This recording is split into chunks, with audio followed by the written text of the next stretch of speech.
Every day, something dramatic happens in the Caribbean that affects our lives. We'll give you the details. We'll give you the facts on Caribbean Perspective with Eddie Frederick.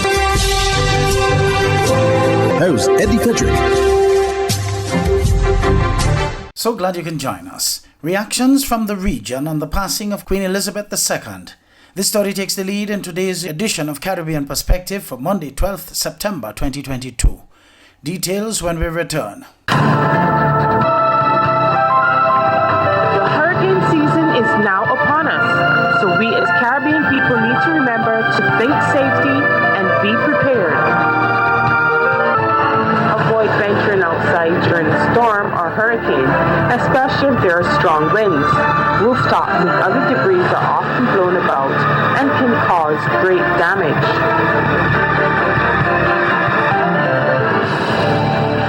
Welcome back. Reaction to Queen's death in the Bahamas. More in this ZNS News item with Anthony Smith. We have reaction of the Queen's passing. We hear more from our Anthony Smith. Even 4,000 miles away from British Isles, United Kingdom citizens mourn. The passing of Queen Elizabeth II, unfathomable to United Kingdom citizens in the Bahamas. I don't think we'll see another era like this. A 70-year reign outlasting predecessors, world wars, and world leaders. Majesty's rule, a sore moment for the UK and the world alike. I think she has enamored many people, not just Brits like us three, but others, non-Brits, to respect her, to admire what she's done. And I'm sure much of the 60 million people in Britain today are mourning her loss. On February 6th of this year, royal watchers across the globe observed as Queen Elizabeth II celebrated her Platinum Jubilee, a milestone not seen before for any other monarch in the United Kingdom's history. She's kind of the one constant thing, and I think that means that people look up to her in the country, and she will be sorely missed, I think. You know, it must be a very difficult role to play, you know, if Prince Charles takes over as we expect him to do, obviously he's got big shoes to fill. The world's eyes turn now to Great Britain, waiting with bated breath for their final goodbye to a queen. A moment forever to be etched into the annals of history. We'll follow to see what's happening, what's being done. I'll keep an eye on the television and sit and basically give the condolences to the family, obviously, and follow their services as they... A 10-day period of mourning is officially underway in the United Kingdom. For the Bahamas Tonight, I'm Anthony Smith. King Charles III became King of Great Britain on Thursday, immediately following the death of his mother, Queen Elizabeth II. The following are excerpts of his official address as part of this television Jamaica news report. I renew to you all today, alongside the personal grief that all my family are feeling, we also share with so many of you in the United Kingdom, in all the countries where the Queen was head of state, in the Commonwealth and across the world, a deep sense of gratitude for the more than 70 years in which my mother, as Queen, served the people of so many nations. In 1947, on her 21st birthday, she pledged in a broadcast from Cape Town to the Commonwealth to devote her life, whether it be short or long, to the service of her peoples. That was more than a promise. It was a profound personal commitment which defined her whole life. She made sacrifices for duty. Her dedication and devotion as sovereign never wavered through times of change and progress, through times of joy and celebration, and through times of sadness and loss. In her life of service, we saw that abiding love of tradition, together with that fearless embrace of progress, which makes us great as nations. The affection, admiration, and respect she inspired became the hallmark of her reign. And as every member of my family can testify, she combined these qualities with warmth, humor, and an unerring ability always to see the best in people. I pay tribute to my mother's memory, and I honor her life of service. I know that her death brings great sadness to so many of you, and I share that sense of loss beyond measure with you all. And we will continue to monitor his speech and will give you details in primetime news at 7.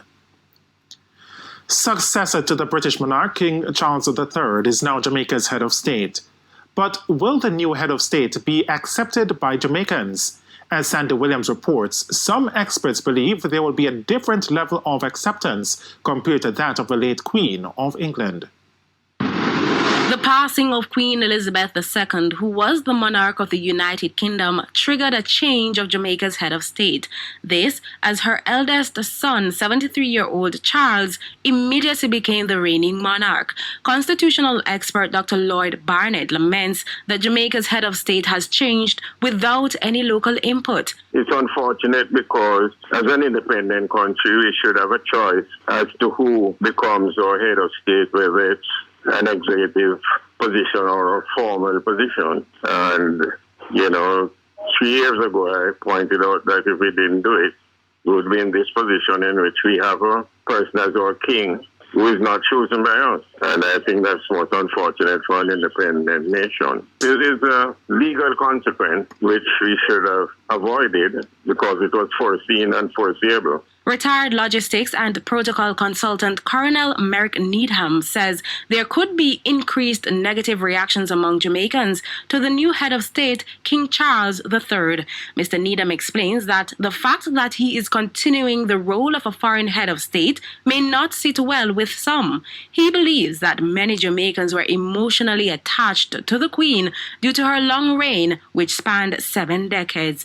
But as for King Charles, Mr. Needham thinks there will be a different level of acceptance. The change from a queen to a king as monarch, in theory, should not mean any difference at all. King Charles III will be a very equable and acceptable replacement, but the concept, I think there's going to be increasing objection. They've been accustomed to the Queen, most adults from childhood or earlier almost. It's a different thing for Prince Charles as King Charles. Mr. Needham was speaking on Radio Jamaica's Beyond the Headlines on Thursday. Sandy Williams, TVJ News.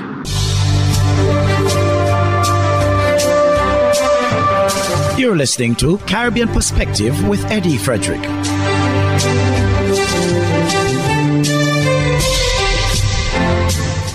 Government of Jamaica orders all flags on public buildings flown at half-mast to mark the commencement of a period of mourning for Queen Elizabeth II from September 8th to 19th.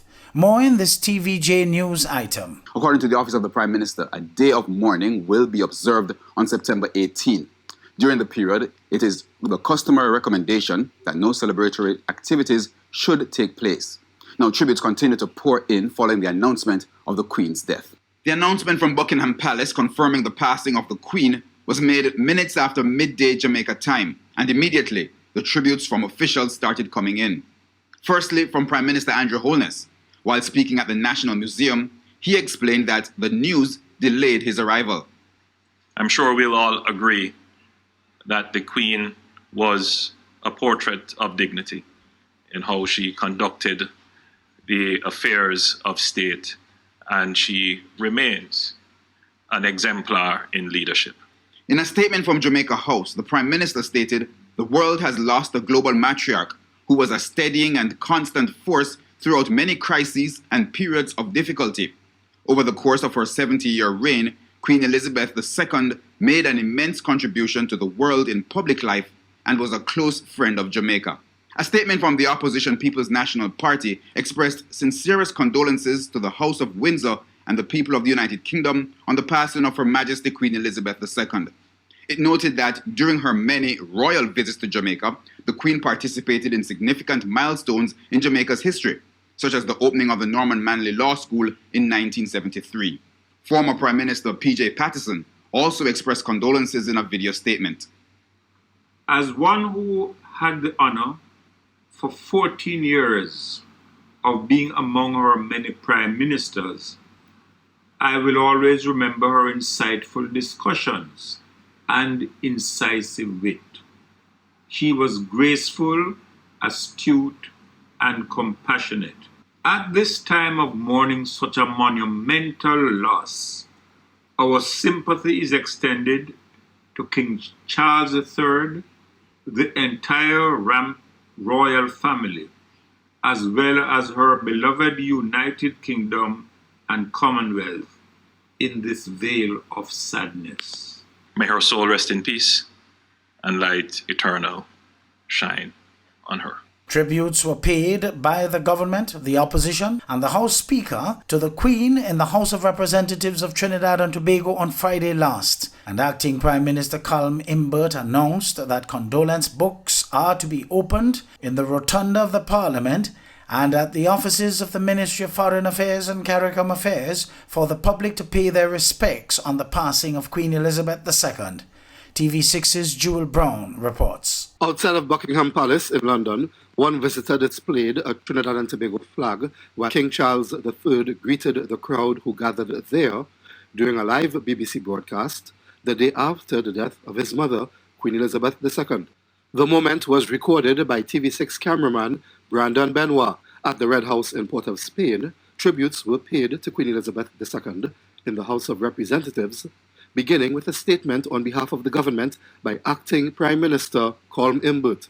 I have directed that condolence books be opened here in the rotunda of the Parliament, where our own head of state and first Prime Minister, Dr. Eric Williams, lay in state, and at the offices of the Ministry of Foreign and CARICOM Affairs. At the appropriate time, we will advise on the other ways, if necessary, Trinidad and Tobago will mourn the passing of Her Royal Majesty, Queen Elizabeth II. Mr. Imbert spoke of the Queen's 3 visits to Trinidad and Tobago. In 1966, in 1985, and was this country's special guest when we hosted the Commonwealth Heads of Government meeting in 2009. As a member of the cabinet at that time, I recall her visit here as one that brought great joy to many. As for us too, this was the only monarch we have known. Opposition leader Kamla Persad-Bissessar said the Queen lived a life of service to the British people and to the Commonwealth. I had the distinct honor and privilege to serve as the first woman chair in office of the Commonwealth, as the first female Prime Minister of Trinidad and Tobago. And then I had the esteemed pleasure of meeting Her Majesty in person on the Commonwealth stage to work with Her Majesty with respect to the Commonwealth as a whole. I was greatly enlightened by her humor. She had a tremendous sense of humor when you met her personally to speak with her. She also had great humility. But even more so, I was enriched by her desire to see a better world. Mrs. Persad-Bissessar said the Queen's life was an inspiring one. Today, as women across the globe traverse the halls of power in every field, we can all say that Queen Elizabeth II stood as one of the early pioneers to inspire young girls across the globe to believe that not only could women equal men at the helm, but they can lead them.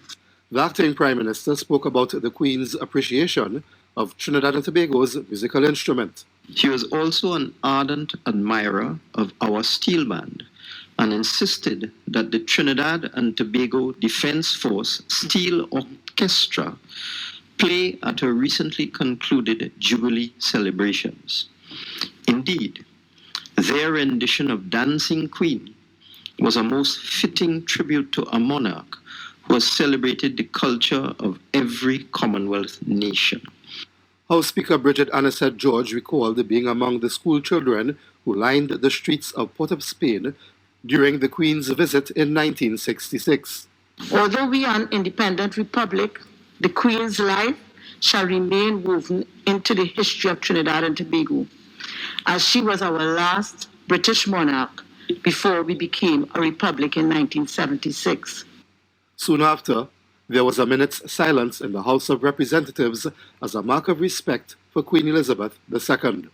Jewel Brown, TV6 News. Hubbard's is once again innovating the way you shop with its new online store, providing 24-hour shopping convenience. You can shop now for appliances, hardware, houseware, building material, and more. Free delivery island-wide. Start shopping now at hubbardshardware.gd. Safe, convenient, reliable.